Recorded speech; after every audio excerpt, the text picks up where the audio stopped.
കൊളത്തൂര് മുമ്പിൽ ചെയ്ത തെറ്റുകൾക്ക് ആൻ്റപ്പനെ തല്ലുന്ന അലീനയെ നമുക്ക് കാണാനായിട്ട് കഴിയുന്നുണ്ട്, സാധിക്കുന്നുണ്ട്.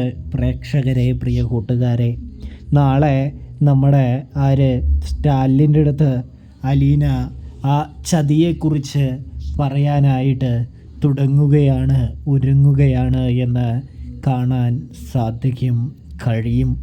ചതി എന്നാൽ ചെറിയ ചതിയൊന്നുമല്ല നടന്നിരിക്കുന്നത്, വലിയ കൊള്ള തന്നെയാണ് എന്ന് കാണാൻ കഴിയുന്നുണ്ട്. ഒരു ചെറിയ കാര്യത്തിൽ പിടിച്ചു പോകുന്ന അലീന അറിയുന്നത് വർഷങ്ങളായിട്ട് പപ്പയെ ചതിച്ചുകൊണ്ടിരിക്കുന്ന, പപ്പയെ പറ്റിച്ചുകൊണ്ടിരിക്കുന്ന പൗലോസിൻ്റെയും കൂടാതെ തന്നെ ബൈജുവിൻ്റെയും പിന്നെയാണെങ്കിൽ നമ്മുടെ ആൻ്റപ്പൻ്റെയും കളികളാണ് അലീന കണ്ടെത്തുന്നത് എന്ന് കാണാം. ഇതേ സമയം അവിടുത്തെ കടക്കാരനുമായിട്ട് അലീനയും വല്യപ്പച്ചനും നല്ല രീതിയിൽ പ്രശ്നമുണ്ടാക്കുന്നുണ്ട് എന്ന് കാണാൻ സാധിക്കും. എടോ, താൻ എന്തിനു വേണ്ടിയാണ് ഈ കള്ളത്തരം മൊത്തം കാണിച്ചത് എന്ന് അലീന ചോദിക്കുകയാണ്. ഇതേ സമയമാണെങ്കിൽ ഇവർ തന്നോട് പറഞ്ഞെന്നും തനിക്ക് പണം തരാറുണ്ടെന്നും ഇവർ മോഷ്ടിക്കുന്നതിൽ നിന്നും പണം തനിക്ക് ലഭിക്കുന്നുണ്ടെന്നും അദ്ദേഹം തുറന്നു വയ്ക്കുകയാണ്. ഓ, അപ്പോൾ തനിക്ക് തൻ്റെ കച്ചവടവും നടക്കും, എക്സ്ട്രാ ബോണസും കിട്ടുമല്ലേ, താൻ അതുകൊണ്ടല്ലേ ഈ ചതിക്ക് കൂട്ടുനിന്നത് എന്ന് ചോദിക്കുമ്പോൾ അതെ, അത് തന്നെയാണ് ഞാൻ ചെയ്തത്. പിന്നെ ഇവരെനിക്ക് വാക്ക് തന്നു ഒരു പ്രശ്നം ഉണ്ടാവാതെ ഇവർ നോക്കിക്കോളാമെന്ന്, അതും ഇവരുടെ കൂടെ നിൽക്കുന്നതിന് കാരണമായി എന്ന് പറയുന്നു. ഇപ്പോൾ നിങ്ങൾ ഇങ്ങനെയൊക്കെ വന്ന് പറഞ്ഞാൽ ഞാൻ എന്തു ചെയ്യാനാണ് എന്ന് ചോദിക്കുന്നു. അല്ല, ഇത് തുടങ്ങിയിട്ട് എത്ര നാളായി എന്ന് അലീന തിരക്കുകയാണ്. അപ്പോഴാണെങ്കിൽ ഈ കച്ചവടം തുടങ്ങിയിട്ട് വർഷങ്ങളായി എന്ന് പറയുന്നു. തനിക്ക് ഇവർ കൃത്യമായും മാസം ഒരു കമ്മീഷൻ എന്ന രീതിയിൽ കുറച്ച് പൈസ അവരെ സഹായിക്കുന്നതിന് തരാറുണ്ട് എന്നും അലീനയോട് കടക്കാരൻ പറയുന്നുണ്ട്. എടാ നാണം കിട്ടവനെ, പൈസ കിട്ടുമെന്ന് വെച്ചാൽ നീ എന്തും ചെയ്യുമോ എന്ന് നമ്മുടെ ഔദക്കുട്ടി ചോദിക്കുകയാണ് എന്ന് കാണാം. ഇതേ സമയമാണെങ്കിൽ നമ്മുടെ പൗലോസിനെയും ബൈജുവിനെയും കണ്ട കടക്കാരനാകെ എന്ത് ചെയ്യുന്നുണ്ട്, ഭയപ്പെടുന്നുണ്ട് എന്ന് കാണാം. ഭയപ്പെടുന്നു വേണ്ട, ഇവരൊന്നും ചെയ്യാൻ പോകില്ല, ഇവരെ ഞാൻ പിടിച്ചു കൊണ്ടുവന്നതാണ് എന്ന് പറയുന്നു. തുടർന്ന് അടുത്ത സ്ഥലങ്ങളിലേക്ക് പോവുകയാണ് അലീന എന്ന് കാണാം. എല്ലാ സ്ഥലങ്ങളിലും ഒരേ രീതിയിൽ തന്നെയാണ്, ഒരേ പാറ്റേണിൽ തന്നെയാണ് കാര്യങ്ങളൊക്കെ ചെയ്തിരിക്കുന്നത് എന്ന് തിരിച്ചറിയുന്ന അലീനയാണെങ്കിൽ അവരെ അവിടെ വെച്ച് അപമാനിക്കുന്നില്ല എന്ന് കാണാം. തുടർന്ന് അവരെയും കൊണ്ട് വീട്ടിലേക്ക് സഞ്ചരിക്കുന്നതാണ് കാണാനായിട്ട് സാധിക്കുക. വീട്ടിലെത്തിയ ശേഷം ഓരോരുത്തരോടായിട്ട് ഇറങ്ങാനായിട്ട് പറയുകയാണ് വണ്ടിയിൽ നിന്നും. ഇതേ സമയം അലീന ചോദിക്കുന്നുണ്ട്, നിങ്ങൾക്ക് നാണമാകുന്നില്ലേ പാല് തരുന്ന കൈക്ക് തന്നെ കൊത്താനായിട്ട് എന്ന് ചോദിക്കുകയാണ്. നിങ്ങൾ എന്തിനാണ് കള്ളത്തരവും കക്കലും കൊണ്ട് നടക്കുന്നത്? ഒരുപാട് ചതി ചെയ്തല്ലോ നിങ്ങൾ, എന്തിനു വേണ്ടിയാണ് അതെല്ലാം എന്ന് ചോദിക്കുന്നത് കാണാൻ സാധിക്കും. നിങ്ങളെപ്പോലെ കള്ളന്മാരെ ഞാൻ എവിടെയും കണ്ടിട്ടില്ല. ഇത്രയും ഫ്രീഡം, ഇത്രയും സ്വാതന്ത്ര്യം, ഇത്രയും ശമ്പളം എല്ലാം കിട്ടിയിട്ടും കക്കുന്ന സ്വഭാവം എന്തിനാണ് നിങ്ങൾ ഇങ്ങനെ ചെയ്യുന്നത് എന്ന് ചോദിക്കുന്നു. അത് എന്ത് കാരണത്താലാണ് ചെയ്തത് എന്ന് ചോദിക്കുന്നു. എടാ പെരുങ്കള്ളന്മാരെ, ലാലിച്ചന് നിങ്ങളെ പറ്റി പറയുമ്പോൾ 100 നാവാണ് എന്ന് ഔദക്കുട്ടിയായ നമ്മുടെ വല്യപ്പച്ചൻ പറയുകയാണ്.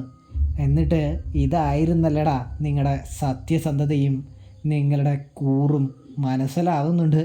നിങ്ങൾക്കൊക്കെ നല്ല ചുട്ട പെട കിട്ടാത്തതിൻ്റെ കുഴപ്പമാണ് എന്ന് പറയുകയാണ്.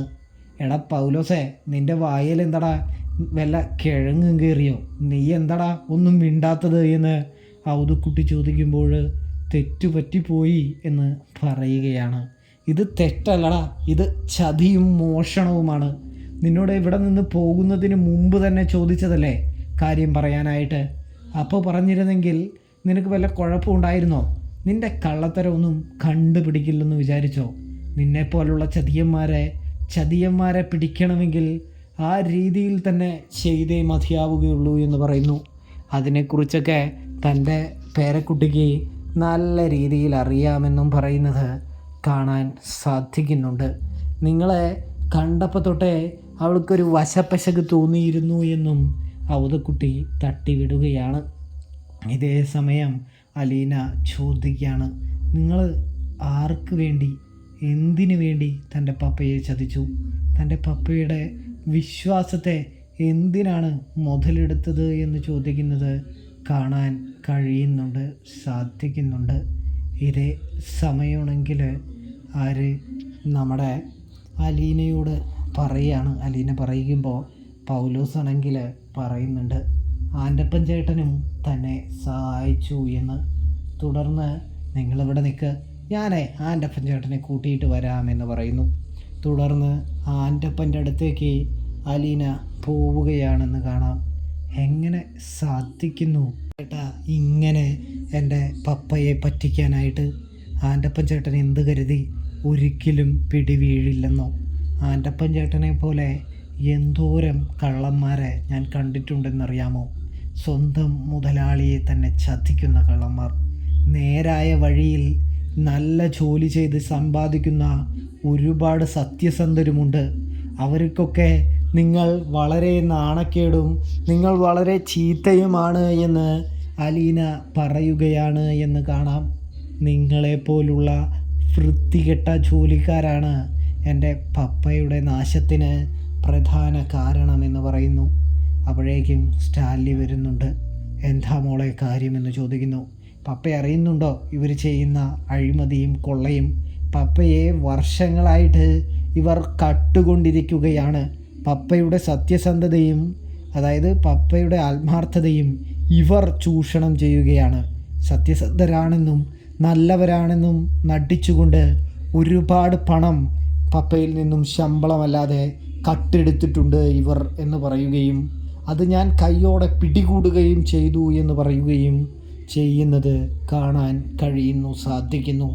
തുടർന്ന് നമ്മുടെ അലീനയാണെങ്കിൽ ഈ കട്ടെടുത്തതിനും തൻ്റെ പപ്പയുടെ വിശ്വാസം തകർത്ത് തൻ്റെ പപ്പയെ വേദനിപ്പിച്ചതിനുമുള്ള ശിക്ഷ ആൻ്റപ്പന് നൽകുന്നൊരു കാഴ്ച കാണാൻ കഴിയുന്നുണ്ട്, സാധിക്കുന്നുണ്ട്.